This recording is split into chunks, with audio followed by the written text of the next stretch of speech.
Hola amigos, el día de hoy les voy a hacer una explicación acerca del funcionamiento del sistema perceptivo visual del cerebro humano, para lo cual voy a hacerlo mediante la utilización de una representación concreta o una maqueta para poder entender esta explicación. Para dar inicio a la explicación del sistema perceptivo visual, nosotros aquí tenemos una representación concreta o una maqueta de las partes que componen este sistema para dar a entender.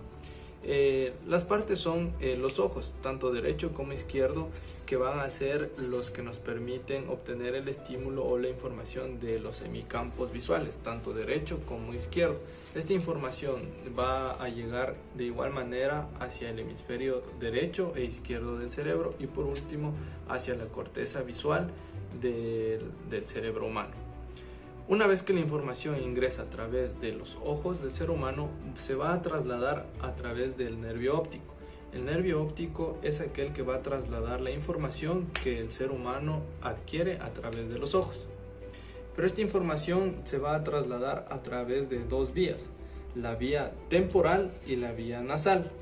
La vía temporal es aquella que ingresa por su ojo izquierdo y llega hacia el hemisferio izquierdo, o a su vez de su ojo derecho hacia su hemisferio derecho. ¿Qué quiere decir eso?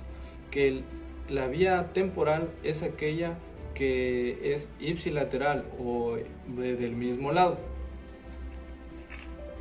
Luego tenemos lo que es la vía nasal, que es la que permite que la información que ingresa por el ojo derecho llegue hacia el hemisferio izquierdo y a su vez la información que ingresa por el ojo izquierdo llegue hacia el hemisferio derecho.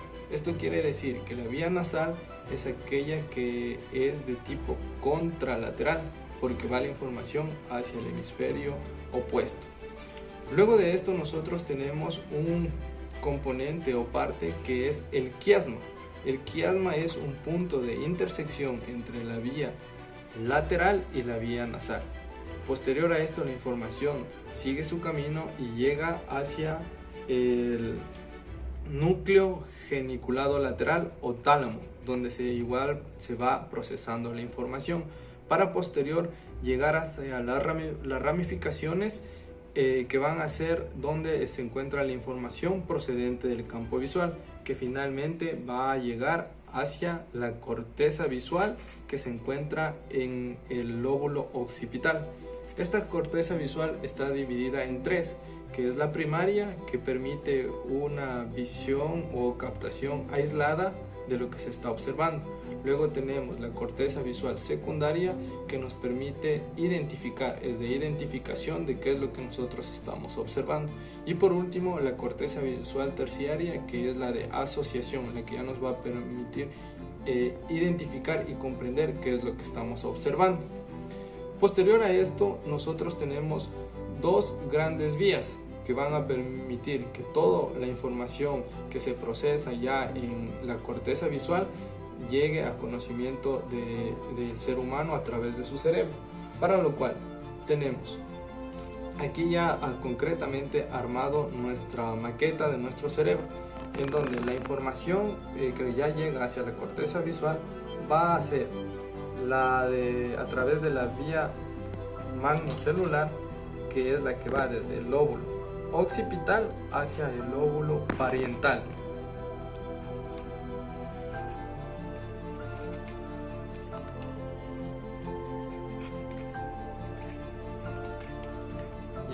Como podemos ver, aquí tenemos el lóbulo occipital, donde se encuentra la corteza visual. Se procesa la información que recibe el ser humano y a través de la vía magnocelular se va a trasladar desde la información desde el lóbulo occipital hacia el lóbulo parietal. ¿Pero qué nos permite esta vía? Esta vía es la que le permite al ser humano que una vez procesada la información de lo que está observando, él responde a la pregunta ¿dónde? Es decir, puede realizar una visión espacial de dónde se está observando el objeto o el estímulo. Es decir, nos permite observar espacios, movimientos, acciones que está realizando lo que nosotros estamos observando.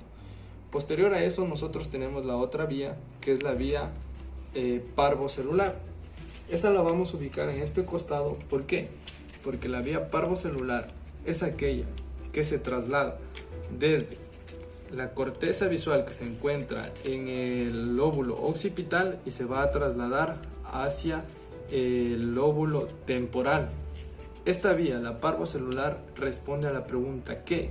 Es decir, es de identificación. Le permite al ser humano identificar qué es lo que está observando, identificar colores, identificar imágenes, identificar letras. Es decir, estas dos grandes vías van a ser las que finalmente le permitan al ser humano entender y comprender qué es lo que está observando y qué es lo que está observando y dónde o cómo o qué está haciendo lo que observa. ¿Por qué? Porque la vía magnocelular responde a la pregunta ¿dónde? Es decir, nos permite identificar movimientos, en qué espacio está, mientras que la vía parvocelular nos permite identificar qué es lo que estamos observando. Pueden ser letras, pueden ser imágenes, pueden ser palabras, puede ser una imagen, una figura. Entonces, estas dos vías al complementarse van a permitir que el ser humano finalmente identifique a través del sistema visual qué es lo que está observando, leyendo o aprendiendo. Bueno, a través de esta explicación espero haber podido explicar cómo funciona el sistema perceptivo visual del cerebro humano y que estén claras las ideas y sea de gran ayuda para quienes puedan observar este video. Muchas gracias.